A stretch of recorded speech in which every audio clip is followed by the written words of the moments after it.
It's the Infectious Groove Podcast, part of the Odd Pods Media Network. Recorded from Detroit, Michigan, and Jacksonville, Florida.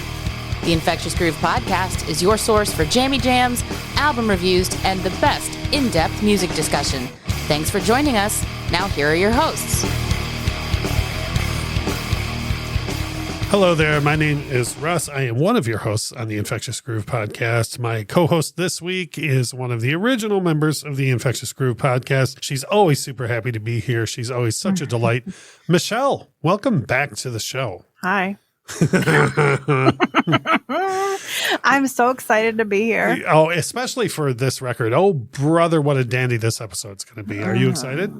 I have been just giddy with anticipation all week. I would imagine. Let's get more pleasantries out of the way before we the rest of the show is just filled with sheer joy. Right. Joining Michelle and I this week is Lauren from the Beard Owl Podcast. Now, I wasn't even aware that you were on the Beard Owl Podcast. We had John from the Beard Owl Podcast on the show. I'm familiar with him. Previously, yeah. And apparently, I guess you're on the show too? I am. Yeah, that's what John had said. I said, I have a co-host. Yeah, he was like, people come to the dance for me and then they stay for Lauren. Oh, okay. I mean, that's his That's what he take said on while things. he was here. Okay, Yeah. that's his take. Well, he is his sister's brother. So John told us a couple of weeks ago what it is y'all do over there on the Beard Owl Podcast. Give us a quick recap and where people can find the Beard Owl Podcast. Sure. So the Beard Owl Podcast, we talk about two of the greatest things in the world, beer and Weird Al. Our regular episodes, it's me and my brother John, my aforementioned brother John, and we pair a craft beer with a Weird Al song like one might pair a fine wine with a meal. And every other week I have guests on to do very special guest topics, and I call them my very special episodes because John isn't there and he's not very special. See, John indicated none of that when he was on our show about there being episodes that he's not on. Yeah, he wouldn't because he doesn't listen to those. So he doesn't know how much I poop on him in those episodes. I have that same problem on my show. Yeah. Damn it, Kyle. Oh, and you can find us at beardowlpodcast.com or oddpodsmedia.com. You show can. And Lauren is here for quite a special occasion because we are doing an album review this week, and not just any album review. It's my turn to pick an album for review. And I didn't pick just any album. For our album review this week, we are going to take a look at Pink Floyd, The Wall, which is going to be fun and entertaining for everybody involved but me.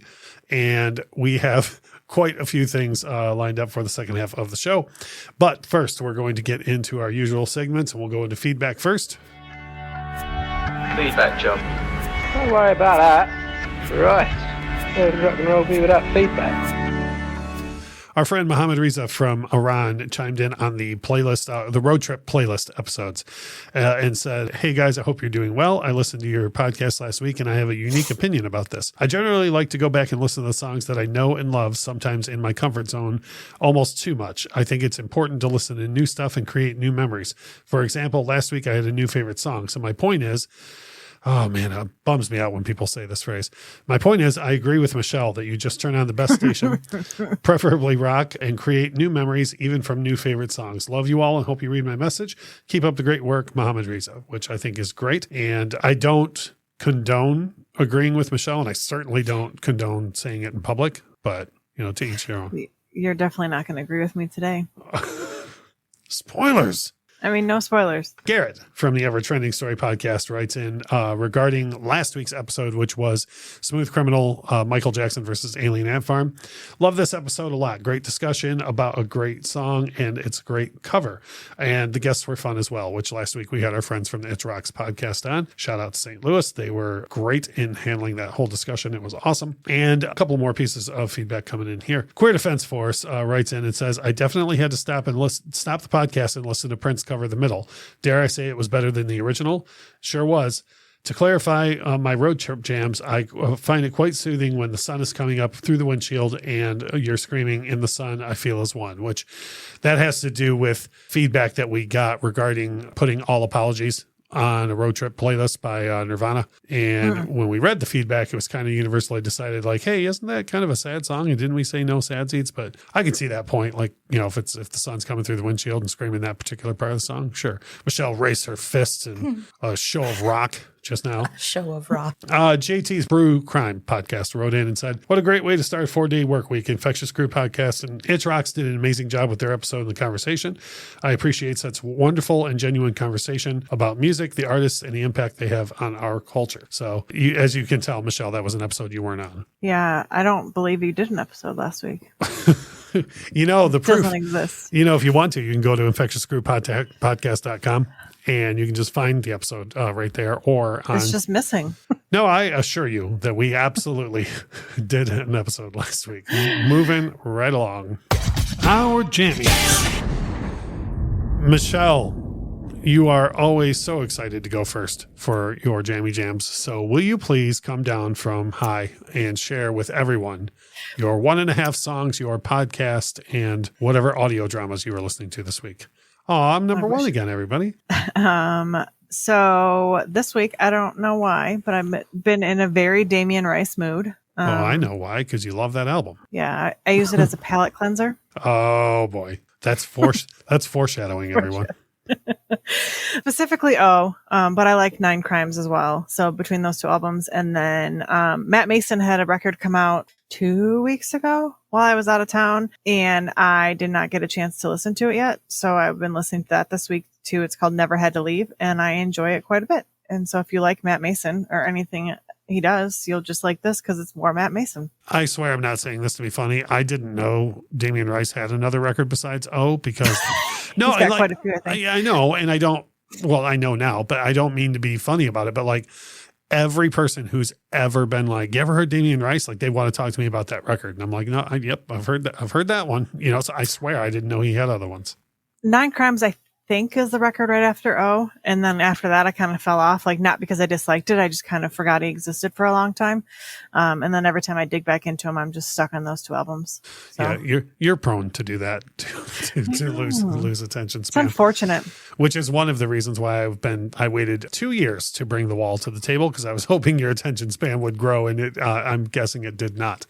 It did not. My jammy jams I'm going to go into now before we have our guest Lauren take us through the rest of the segment. And the reason why I'm going to do that is because last week when the Itch Rocks was on our program, Casey and Aaron had such a great conversation like between the three of us about both of their jammy jams that I literally forgot to cover my jammy jams in the segment last week. So you just didn't do jammy jams? Not for me. We did for them, and then just took us to break as if I had done our jammy jams. You be doing that sometimes, forgetting segments. Yeah, I know. I don't have you here to be like, are you gonna do that or no? Yeah, I'm sorry I missed last week. Yeah, well, it wasn't even your week last week. It was Kyle's week. I know.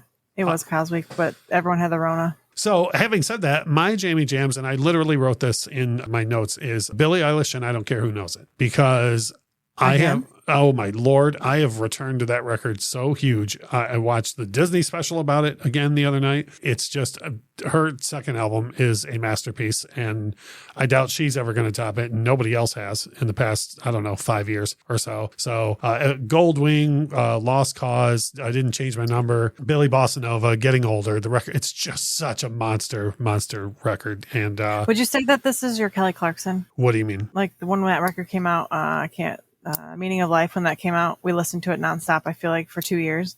Oh, yeah. I've been listening to this record easily for over a year now. Yeah. So this is. Yeah, near constantly. Which I don't know if you've seen it, but very seriously, there is a special on Disney Plus of her performing the record front to back, and it's at the Hollywood Bowl, and it was recorded like right during the middle of the Rona, so there's no audience, like it's an empty Hollywood Bowl, and they do this whole thing. Robert Rodriguez, the director, Robert Rodriguez, his daughter did a lot of animations for it with like this animated version of Billie, like on her way to the concert while Billie and Phineas are doing the show, and she gets to work her childhood. She was part of the LA Children's Choir as a kid. And so she gets to bring the current class out to do songs with her. And they have a bunch of, a couple of different songs with, or full orchestra and stuff. It's just awesome. It's shot beautifully. So I count that as listening to the record, because the whole thing is her performing the record front to back. So you're saying I have to pay attention if I put it on? No, not really. You could put it on and listen to the music. And then if you just glance up every so often, you'll see some artistry to go along with it as well. Now you're speaking my language. Yep. Lauren, John shared a whole bunch of jammy jams with us when he was here representing the Beard Owl podcast. Why are you comparing her to John? She's her own Because person, man. everybody's compared him to me his entire life, so he's just giving me a taste of my own medicine, I guess. So, having said that, what are your jammy jams? It's 4 songs, but it's one thing. I was in the car the other day listening to one of my playlists, and Bobby and the Rat Kings by the Counting Crows came on, and that's the closing track of their concept EP, Butter Miracle Sweet One, which came out like early last year, I want to say. And I loved it when it came out. Like, I mainlined that thing. So when that song came on, I was like, I'm getting rid of this playlist. And I just listened to Butter Miracle Sweet One straight through. It's the Tallgrass, Elevator Boots, Angel of 14th Street, and then Bobby and the Rat Kings. And it's basically like a rock star kind of looking back on his life. And the songs are great. And I'm not a huge Counting Crows person, like in general, but there's just something about this EP that I absolutely love, to the point that the Counting Crows came to town towards the end of last year, and I went. And, they were doing all the, Mr. Jones, Rain King, and everybody's like losing their minds. And I'm like, okay, yeah, this is great. And then they started with the opening of Tallgrass from Butter Miracle. Everybody sat down and I stood up.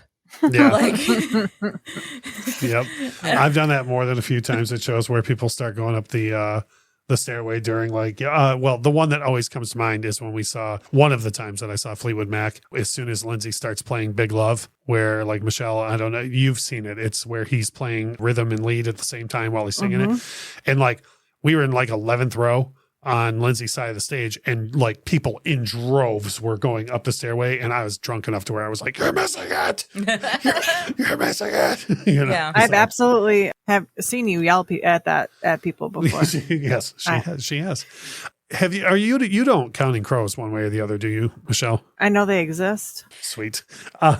So the reason why I was asking that is because you were saying like Mr. Jones and all that stuff that people know, Long December. So although it's a concept EP and all 4 songs are connected to each other, does it still sound like Counting Crows, or does it sound like them doing something completely different? It's somewhere in the middle. It's definitely Counting Crows, because like Adam Duritz's voice is what it is. So you're like, yeah, right. like you know what it is. Yep. But you can tell that they've matured. You can tell that they're trying to do something different with this.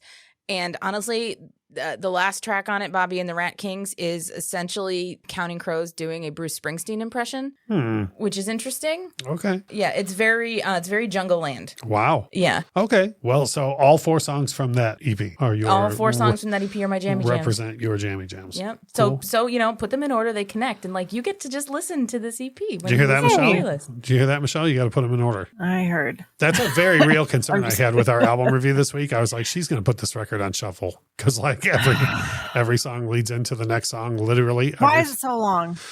So that was the first half of our show, covering the feedback and jammy jams. If you want to leave us feedback, you can find us everywhere on the internet. Just type in Infectious Groove Podcast. Go to our Twitter account, Instagram, Facebook, our YouTube page, anywhere, and leave us feedback. And I have a feeling after the second half of this episode is over that we will have very real requests for Michelle's home address. So we'll give those out as well, as long as you just shoot a piece of feedback to us, and I'll be happy to let you know. I think this is where our friendship might end. GPS locations to find Michelle. I'm pretty sure. Yeah. I'm just drawing this out so I can savor the very end of our friendship. It's been a good road. Has it though? When we come back, oh lordy, it's time. We're going to get into the album review of Pink Floyd, The Wall. You are listening to the Infectious Groove Podcast on the Odd Pods Media Network.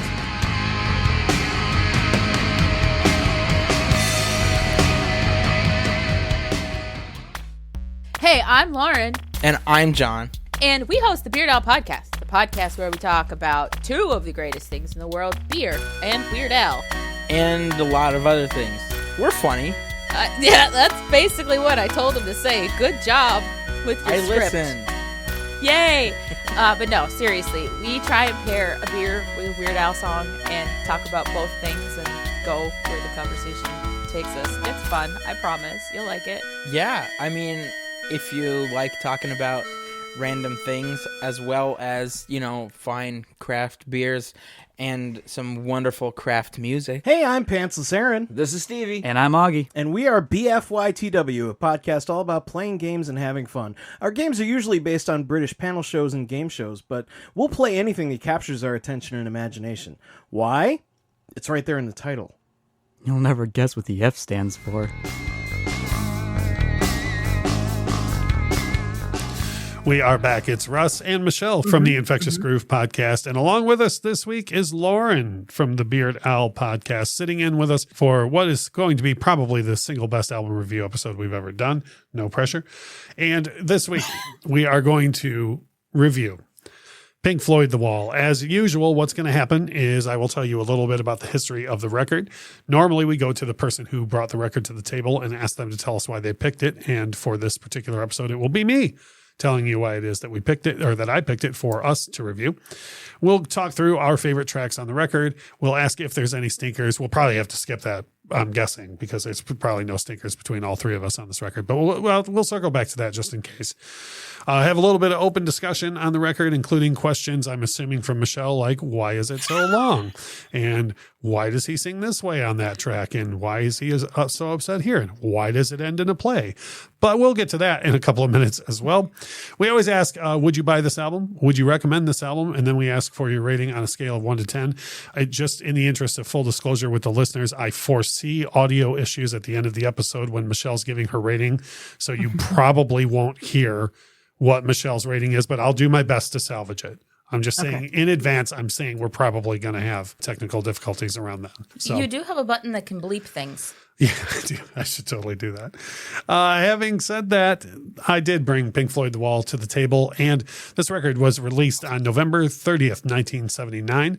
It's the last album released by what most consider to be the classic lineup of Pink Floyd, the four-man band that took them all the way through the 70s up until this record. Rick Wright left the band after the recording of this record, did not play on the next album, The Final Cut, and then Roger Waters left the band and Rick Wright rejoined, and so Roger wasn't on the records after that either. So this is the last record with all of them. This album was number 1 on the charts for 15 weeks in a row after it's released. It features the first number one hit single of the 1980s, so that being Another Brick in the Wall Part 2. It was made into a major in the motion. US? I'm sorry, number 1? Yeah. For sure in the US, I believe in the UK as well. Okay. I just know what statistics you were reading. Yeah, as far as the number 1 single. Yeah. And then it was also made into a major motion picture by MGM, which was released in 1982. Roger Waters has performed the record in its entirety solo once in 1990 on the spot, the no man's land between the East and West Germany, where the Berlin Wall once stood. He then started touring the record on his own for a couple of years in 2010, where he played the entire record from front to back. This album is in the top 20 largest selling albums of all time with, and Michelle, before you ask, no, this is not up to the minute. I don't know if it's how many copies it's sold in the last 2 or 3 hours since I looked this up, but it's as of this afternoon, the record had pulled in 33 million copies. And when you think about the fact that there are artists whose entire careers add up to 100 million albums sold, the fact that Pink Floyd did exactly a third of that with this one record kind of gives you an idea of what a big piece of pop culture this album is. We always ask, why did you pick this album? Believe it or not, I'm not going to be as long-winded as you might think about this. Short and to the point, this is my favorite piece of art ever made by anybody ever. Like, to me, the Mona Lisa is finger painting when compared to this. Like, Scorsese movies are, as far as I'm concerned, children's home movies. Like, this is the pinnacle of everything that good art stands for, in my opinion. Until this record came out, until I came into this record around the early 90s, I just thought the whole world amounted to pop rock and like love songs and whatnot. And music was good, but wasn't like, you couldn't tell a story or really be a big, huge piece of art. So this record changed everything about how I viewed anything to do with art. And this album is also, I'd say 95% of the reason why I admire Roger Waters and why he's my favorite songwriter of all time. So that is why I brought the record to the table. No pressure. Yeah, absolutely no pressure whatsoever. Having said that, we always ask for what your best tracks are on the record. We'll go to Lauren first. There are, by the way, as Michelle has hinted and slighted at here, there are 26 songs on the wall. However, I would say that Pink Floyd has records where they have songs that are up to 20 minutes long. And on this album, there are songs as short as just under a minute, all the way up to, I think the longest song on the record might be just over 7 minutes. So by Pink Floyd standards, you've got some slower, some shorter tracks here. I would much rather a lot of short tracks than 2 really long ones. You'll get your say. I'm sorry. Lauren, what were your favorite tracks on the record? So, as far as Pink Floyd goes, I love David Gilmour's voice. So, when I listen to The Wall, I tend to gravitate towards tracks that are a little more David Gilmour vocal heavy. That being said, and this might surprise you, but I think my absolute favorite on this album is Young Lust. I have always loved that song, but also, Hey You and Goodbye Blue Sky, I think is absolutely beautiful. And then going away from my whole David Gilmour thing, Nobody Home. And I think that shouldn't surprise you because of how piano heavy that track is. But yeah, if I had to pick four, like those would be them. Yeah. I mean, I think Roger Waters would even tell you that David Gilmour has a better singing voice than he does. So you know what I mean? I understand why people would gravitate that way. But working through a couple of things that you pointed out as far as song goes, first of all, and we'll get into this more in open discussion, but The Wall was in, Michelle, I promise this is true. I'm not saying this to troll. The Wall was actually trimmed down quite a bit. It was supposed to be a 3 LP set. So there was quite a bit that was left off of it. And if you notice the way Empty Spaces just becomes Young Lust, like there's a really hard cut, there's more to both of those songs that they literally had to get cut and they just smashed them together. And I think that works though for what they were kind of doing there too. It happy does. Accident. No, it does. Oh, it's absolutely a happy accident. And then another song that I wanted to touch on that you mentioned was Goodbye Blue Sky. When Roger Waters performed The Wall by himself in 1990, Joni Mitchell sat in on that song and did a gorgeous version of it, as you would expect. Yeah. And I mean this with the reverence that Joni Mitchell deserves. But if you think, whatever you think Joni Mitchell is going to sound like singing Goodbye Blue Sky, that's exactly what she sounds like singing Goodbye Blue Sky. That makes sense. Yeah. It's fantastic rendition. Michelle, please remember that we try and keep the show to an hour. So keep your notes as tightly as you can on all your favorite songs. You're probably going to have something to say on all 26 songs here. But if you would, please give us your favorite tracks. I wouldn't say they're my favorite. I would say that they're the ones that I like.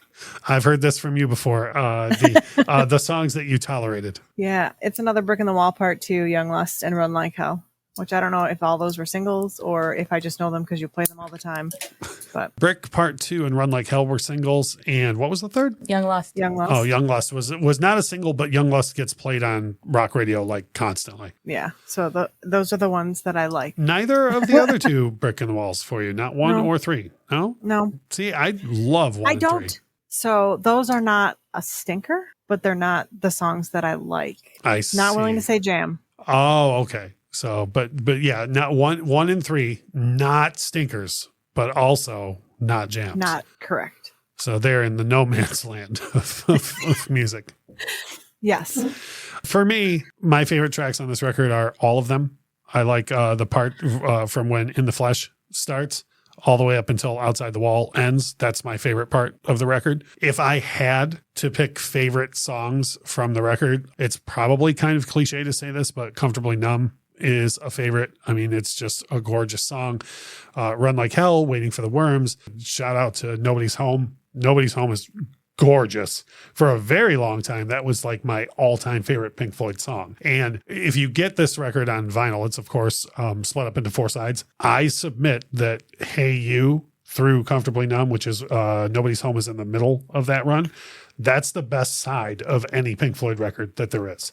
Hopefully nobody spit out their coffee just now, like Dark Side of the Moon and Wish You Were Here included. Side 3 of The Wall is just brilliant, like from to get all the way through. And it's songs like Nobody's Home that carry that. Mm-hmm. When I listened to it, I made sure to listen to it as if it were on vinyl. Like I listened to it in sides. Oh, right on. So we're going to go to stinkers next. And like I say, I apologize for the shortness of this episode because, I mean, I don't think any of us have any stinkers, like especially Michelle. But you know what? Just to knock Michelle's out of the way first, we'll go to Michelle. You didn't have any stinkers on this, yeah? The rest of it, except for the Brick in the Walls. Okay, so when you say the rest of it, like Comfortably Numb, you just nope. Okay. Comfortably Numb is not a stinker either. Hey You. It's just there. No, Hey You, nope. No. Definite thumbs down on Hey You. Definitely thumbs down. I definitely didn't like Mother. I definitely didn't like. I guess in the Flesh ? Was fine. There's 2 in the Fleshes, one with a question mark, one without. That's why I said it with the question mark. Oh, okay. You like the question mark one. They're both okay. It's the same song with slightly different lyrics. Waiting for Worms, no. And anything. So I think you and I are opposite. I think that this record starts out strong and then it just fucking shits the bed at the end. So in the narrative, when the guy's losing control of his life and the audio very much represents that he's losing control of his life, you would just rather not deal with all of that mess. Yeah, just skip to the good part again. Oh, okay. So like don't leave any warnings for the rest of us or like things people can learn from or anything. Did you know that The Show Must Go On is not Queen? I'm just kidding. They also have a song called The Show Must Go On. That's true. That's another song though, that there's a whole extra verse to that wasn't on the LP because of time. Really? Yep. And actually that got cut so late that if you get the album on vinyl, the lyrics for that other verse are still in the cover because it got cut so late that they like it was already printed, the cover. So is that like an extra rare version? Any copy of it on vinyl? Oh, I thought you said in the original copy. The original. No, I'm sorry. No, I might have, but no, any copy. I just misunderstood. It's just how it was printed originally. Oh, so they just keep reprinting the wrong one?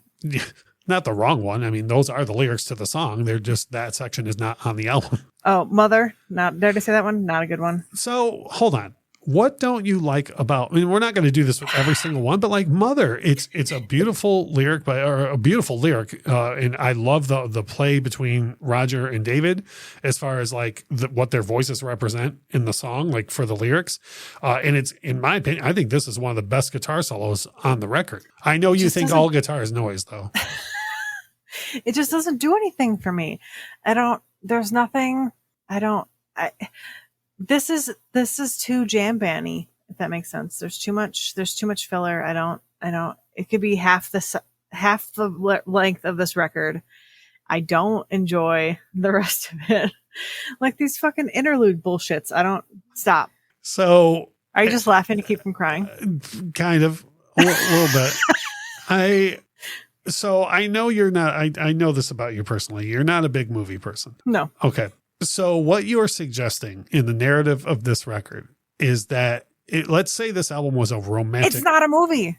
It is though. A movie. It's now. First of all, they made it a movie. It was written it was originally written to be an album, a play, and a motion picture. The only thing they haven't followed through on yet is the Broadway play. But this should stand up on its own, and it absolutely does not. Oh my Lord, it does. If you it's a narrative all the way through. Look. Okay, I was going to save this for open discussion, but we'll do this right here, right now.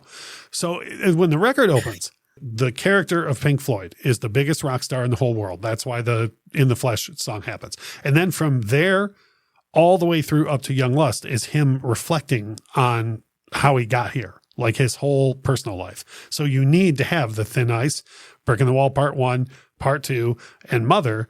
Just those songs alone show what a terrible childhood this guy had and why he grows up more and more mad and more sheltered. Like you need the song Mother to know part of the narrative for why this guy is so angry at women in general, like why he is angry that his wife's going to let him down. And then lo and behold, because history repeats itself, his wife goes and lets him down because he was a shitty husband. And all of those songs tell that story. So it very much is like a movie. And like I say, you're like, yeah, but I don't want the part in the romantic comedy where like anything bad happens. Can we just have like the meet cute at the beginning and then like happily ever after? Like if I want to listen to a movie, I'm going to listen to like Rent, or I'm going to listen to Hamilton, or I'm going to listen to something like that. This doesn't do that for me. Like it doesn't.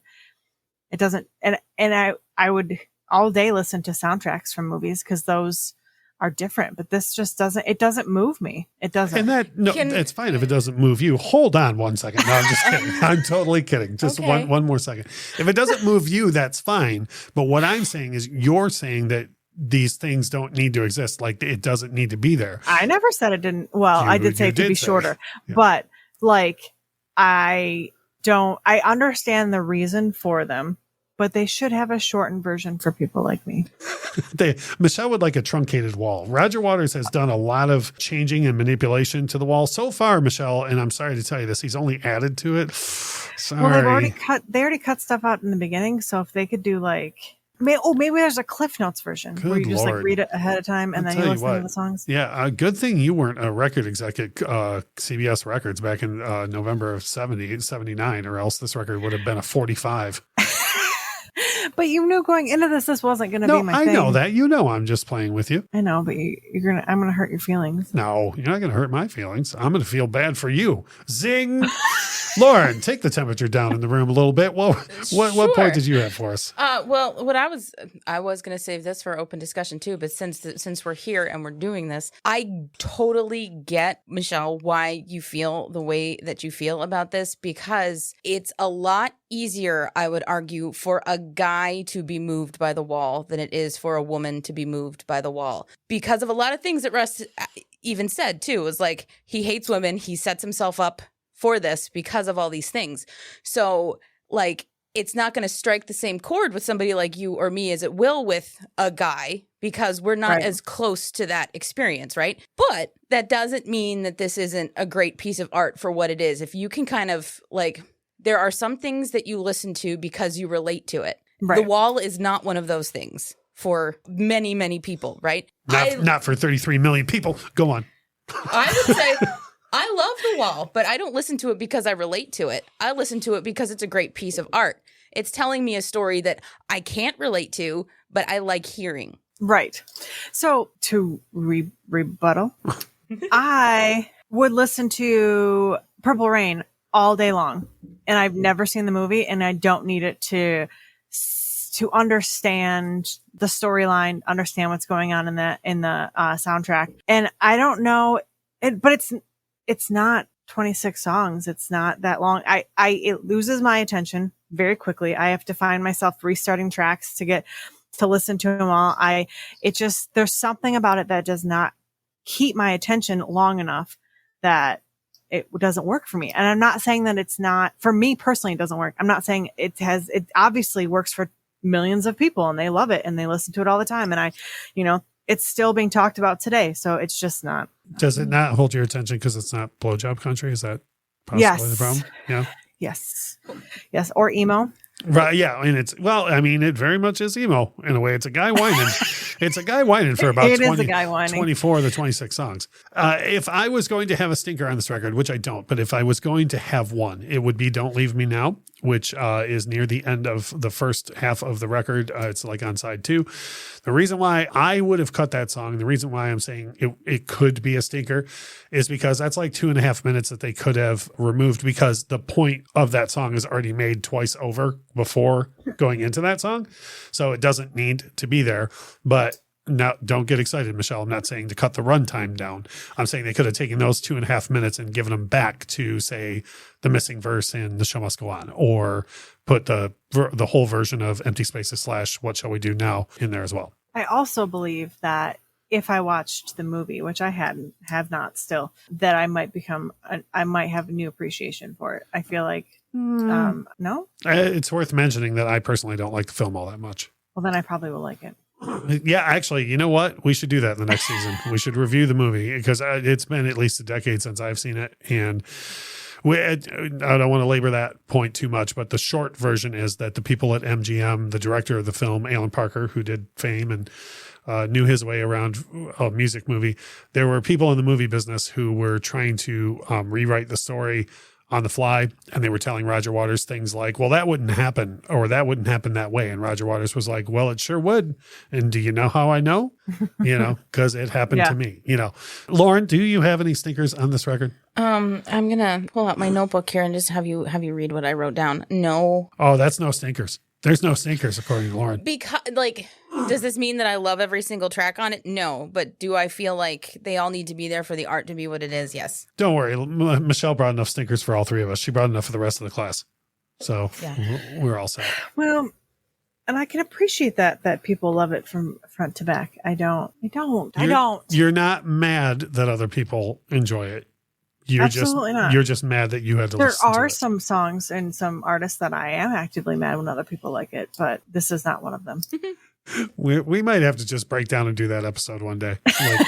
This is the music that really grinds our gears. Haters gonna hate episode. Going into open discussion, we already talked about some of this to a heavy extent. For me, this album is a whole experience. It's very rare that I will put on parts of this album. I will listen to everything that's, the one point is connected to the next. And it's not just that the songs fade in and out, because songs fading into each other, as we all know as music fans, does not a concept album make.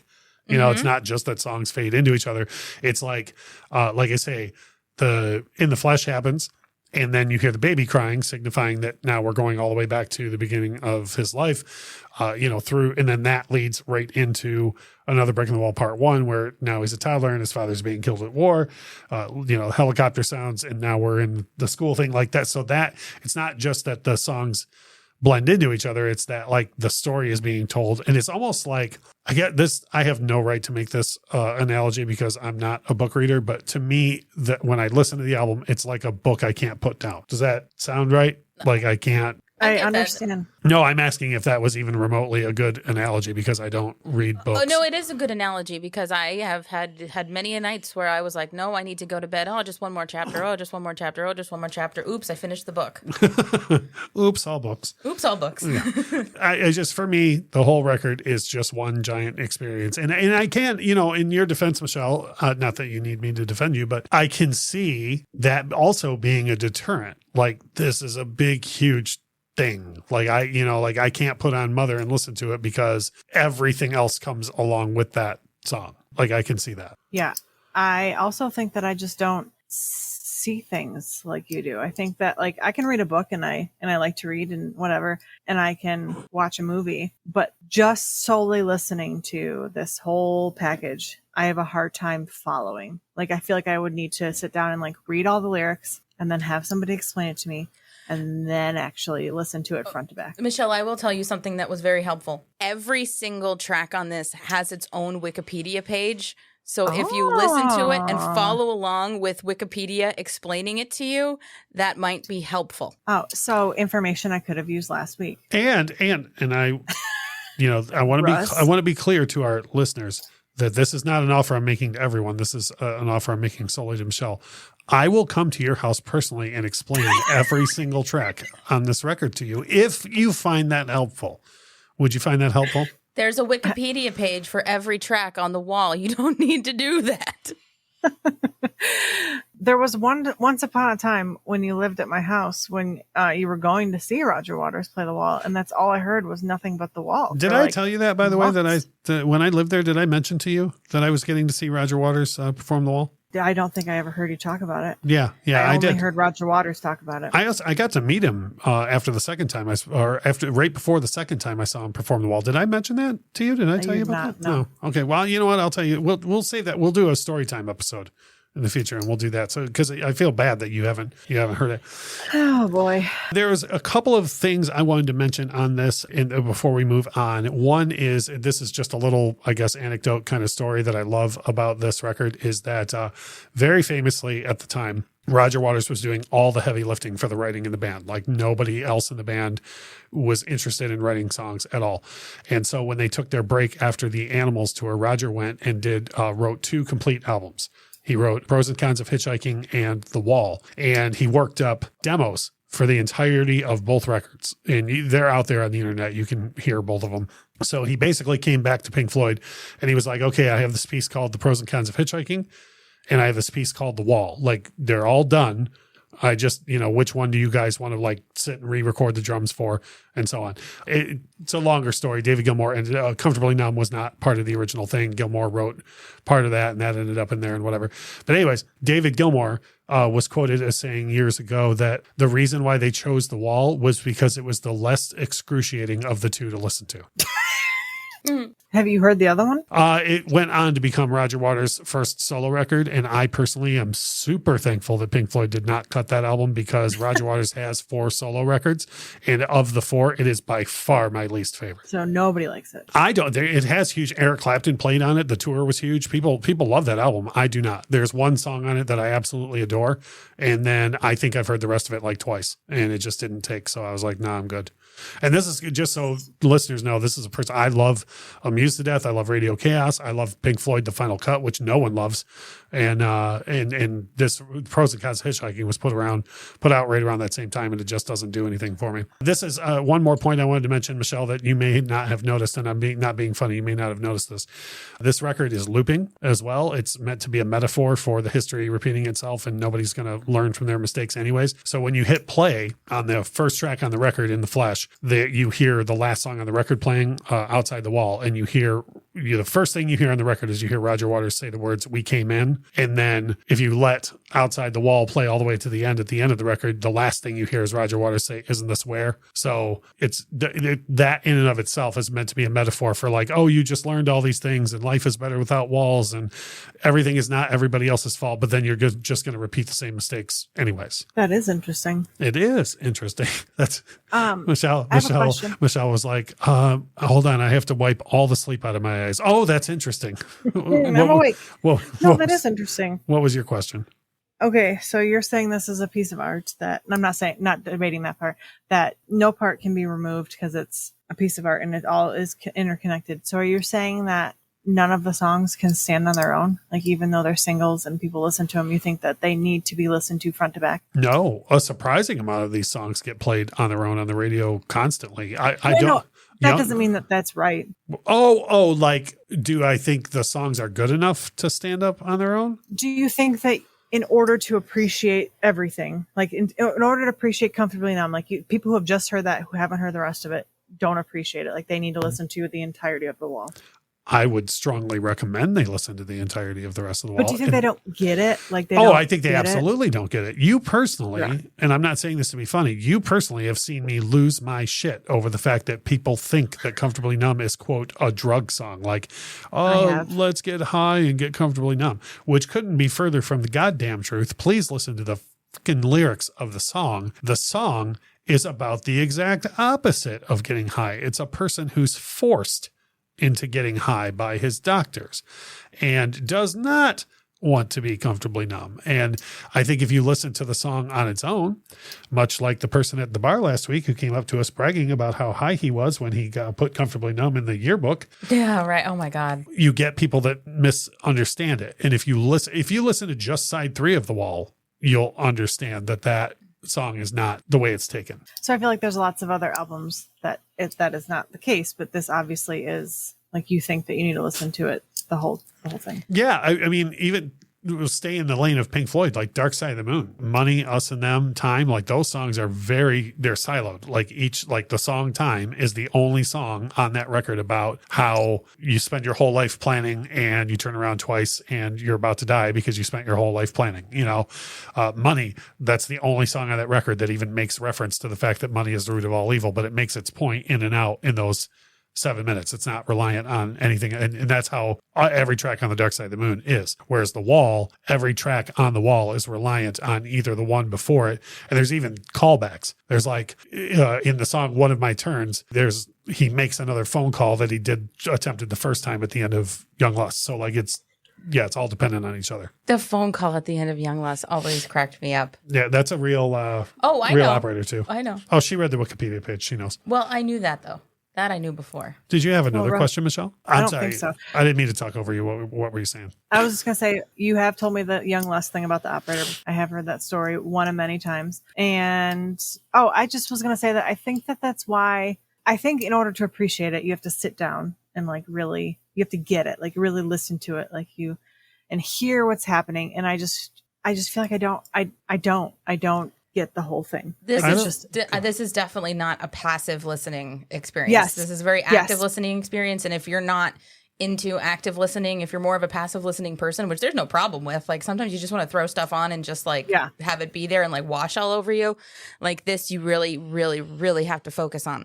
And that's exactly it. I'm not always in the mood to focus when I'm listening to stuff. Sometimes you just want music to be there, right? But the Wall definitely doesn't just be there. I don't know if you heard earlier, Michelle, but I guess maybe if there was a problem with the internet lines or something, I will come over to your house and guide you through this whole experience. Will you tell me about how Pink Floyd got started? What is Pink Floyd? Like the band? Yeah. I'll tell you what I'll do for you. and this is a special favor, we'll line up an episode in the next season where I tell you all about the history of Pink Floyd. Do I have to be there? I would like for you to be there, yes, because you can't be trusted to listen to the episodes that you're not on. Gather round, ye children. Let me tell you the story of Pink Floyd. Yep. So we are going to move things along. I had one point. I'm so sorry. Go on. I just wanted to talk quickly about the songwriting on it. And one thing that occurred to me on this most recent listening was that it was super obvious that the majority of this was written by a guy whose primary instrument is the bass. Oh, yeah. That didn't click for me until just this time. I was like, oh, this is a bass. Yeah.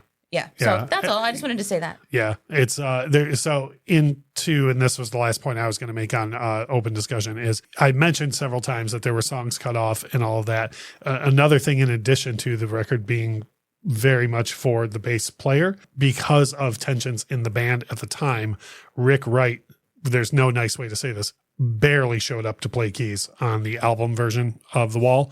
So that, in addition to the missing songs, I just want to mention to everybody that listens to this show, you can't find this on streaming because David Gilmour and Roger Waters are two infants in 78-year-old men's bodies. Or I'm sorry, yesterday was Roger's birthday, 79 now, but still an infant. And you can't get this on streaming because they won't agree on how it's supposed to be released, but you can find it out there. So however you find things on the internet, look for it. There was an officially released record called Is There Anybody Out There? The Wall Live, 1980 and 1981. And it features all four members of Pink Floyd doing The Wall in its entirety the way it was supposed to be. So it has the extra part of Young Lust. It has the song What Shall We Do Now? It's got the longer version of The Show Must Go On. In my opinion, it's the complete Wall. I didn't have you listen to that, Michelle, for a couple of reasons. Number one, it's even longer than what you already had to listen to. And number one, it's not on streaming. I didn't want you to have to search around for it. But the last point I wanted to make about the instrumentation is, number one, that Rick Wright, for all he lazily plays on the record, he came to play on that live album. All the keys he should have played on the studio version are there on that live album. He crushes it on the live album. So we have 3 more questions to go through. These won't be nearly as long as the open discussion. And then, it took Michelle forever to get through all her best tracks because she just loves the whole album. Yeah. Just so couldn't much. stop.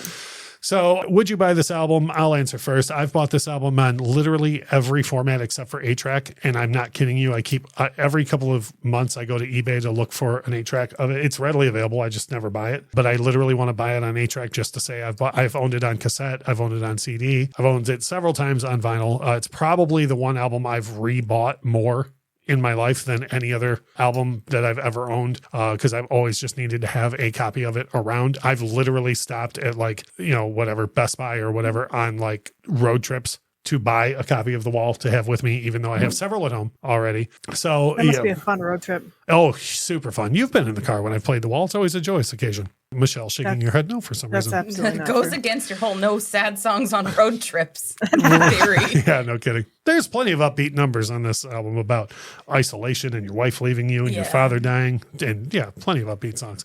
Michelle, not would you buy this record, but how many different ways? So would you mind showing us, at least Lauren and I can see on the camera, your Amazon shopping cart? Can you show us how many different copies you've bought? Does it count that I was probably there when you bought the record one time?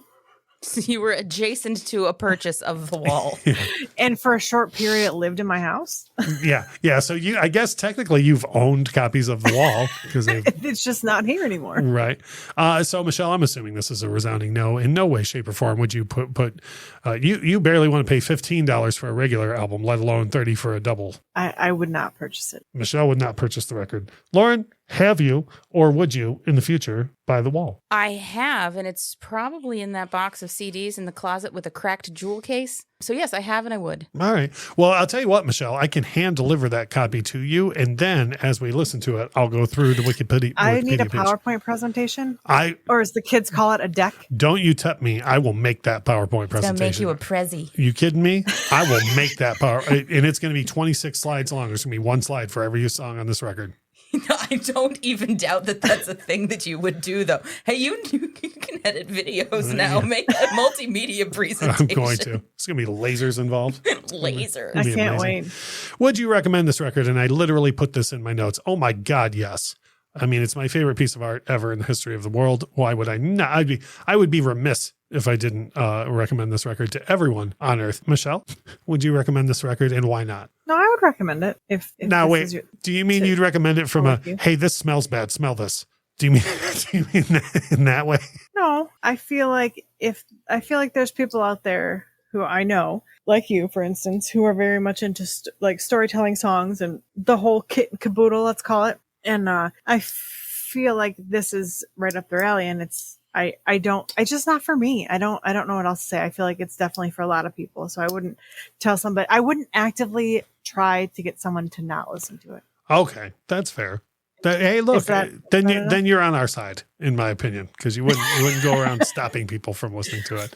Okay. Lauren, would you recommend people listen to The Wall? Yes. Do I believe that this is for anyone and everyone? No. I believe two things. I believe The Wall is for everyone, and Wu-Tang is for the children. But yeah, given the correct person and knowing that it's something that they would appreciate, for sure. Yeah, I would definitely recommend it. Right on. We're going to stay on, Lauren, and go with your rating because scale of 1 to 10, 10 being the best, and then we'll go through me, and then we'll probably just end the show there. But Lauren, what is your rating out of 1 to 10 for The Wall? Okay, I'm going to give The Wall a 9 because I do believe that it is a great piece of art. It honestly loses 1 point for me just on pure pomposity. But it's the best pomposity possible, though. I don't know. I love Frasier. By the time, yeah.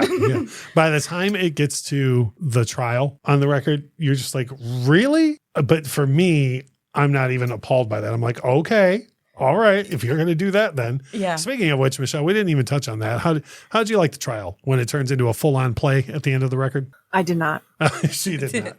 Am I treading stinker water? Are you going to put the trial into a stinker? I was going to say something earlier, but I thought you were going to shit on me, which it's fine now. I think the album should have ended with Run Like Hell. I think after that, Run Like Hell at the very end. In storyline, you think that when he... No. Okay. Not in storyline. Because in the storyline, that's a really bad place for the record to end. The fascists have won.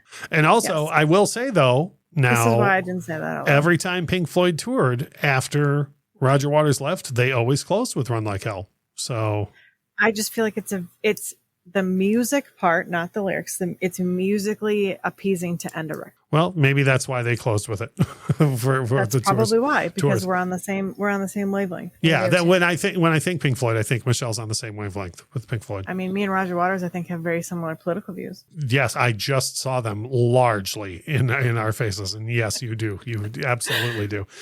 My rating on this record, this will come as a surprise to no one who has listened to this show in the past, or even the last hour or so of this show.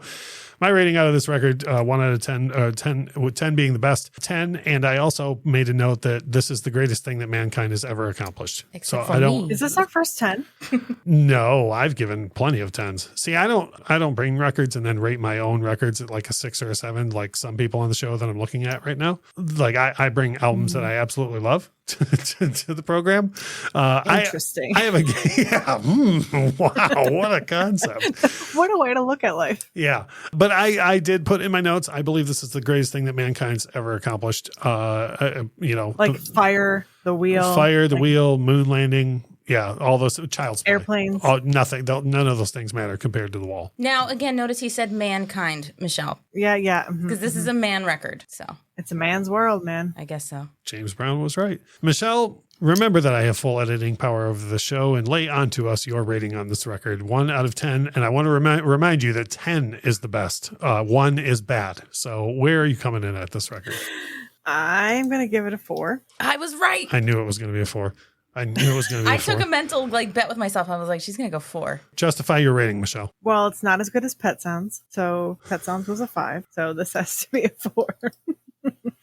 In reality, there's only, like I said, there's those 3 jams that I had and then a couple other just tracks that I didn't hate. And so I can appreciate its place in music. I think that it's an excellent work of art. I don't like a lot of plays or movies or TV shows. This is just it's not a story that I really am enthralled in. It's not something that really catches my ear either. So like if it's not the story and it's not the music, then this is just not for me. So like all excellent pieces of art, your words, this gets a 4 out of 10. I mean, like you said, the Mona Lisa was finger painting, so I don't. Compared to The Wall? No. Mona Lisa No, looks sir. just fine No. till the wall. I mean, I haven't seen the Mona Lisa in person, but I feel like it's probably better than the wall. Has anybody tried to steal the wall from the Louvre? Exactly. Good Lord. So that was exactly what I expected it to be in so many ways. So you're prepared. I was prepared. I'm not kidding you. I know it's a running joke. Like, you guys don't look at our socials and all that stuff. People are waiting for this episode. People are very aware that you're going to have to sit in and review the wall. And there is a certain expectation for this episode. And I personally believe that it lived up to what people are going to expect. And I just want to say that I really did try, and I started songs over because I would lose my spot and I just wasn't paying attention, and it was a struggle. So I just want to say that it wasn't just a pass. It probably was more passive. I wasn't reading the Wikipedia page, which I should have, but it just wasn't. Well, just to be clear, I don't think you did it for the lulls. I think these are your honest opinions. Well, I don't want you to think that I just didn't listen to it. And No, fuck you, Russ. Next week on the program, Kyle is going to come back to the show, assuming there's no Rona in his life. And he's coming back, and we are going to have, a couple of weeks ago, I wrote a blog post for oddpodsmedia.com, and you can go there. There's actually a bunch of blog posts from all the hosts that are on the network. But anyways, I wrote a blog post about musical gatekeeping. And what I mean by that is when a TV show like Stranger Things uses Metallica, as they did a couple months back, and then you have older fans of the band giving newer fans a hard time because of how and when they found that music. So we're going to have a discussion on that whole operation and how and why people do it. And, it's definitely something I had to grow out of as well. So I think that's going to be a really fun discussion. That is going to be the season finale for season 6 of the Infectious Groove Podcast. And we didn't do what we did last season where we did 12 episodes and then took a break because of my move and everything that was going on at the time. This one, we're going to make it all the way to episode 20 before taking a break, which I think is good. In the meantime, we will be on our usual 2-week break, and then Michelle will return with me for the season opener a couple weeks after our break. But in the meantime, our YouTube channel will have 3 videos on it every single week that are all different from the content on this podcast. So there will be plenty of Infectious Groove stuff for you to take in the meantime. So Michelle, what are you going to do with your time off? Take a nap. Can I recommend some Wikipedia pages to you to take a look at? You can. I think you might be sending me a PowerPoint pretty soon. That I am a full multimedia presentation. A PowerPoint's just going to be part of it. Oh, even better. Did they play all of the wall when we went and saw Australian Pink Floyd? No, they did not. That was not. They have in the past. They have done tours where they've done the entire wall, but no, that night they did not. I didn't hate that show. I know. What I'm hearing from you is we need to have more Pink Floyd. It really seems like you want to talk more Pink Floyd. I just am trying not to hurt your feelings. I think I saw Australian Pink Floyd once. Them and Brit Floyd are absolutely fantastic. We're going to wrap this one up now, though. Michelle, unless you have any... No? You're good? All right. Without music, life would be a mistake. Bye. Bye. The Infectious Groove Podcast is hosted by Russ Robinson, Kyle Wimple, and Michelle Koselecki. Produced and edited by Russ Robinson. Intro and outro music composed by Chris Kimmel. Recorded with a Rode Podcaster Pro and Rode Pod mics.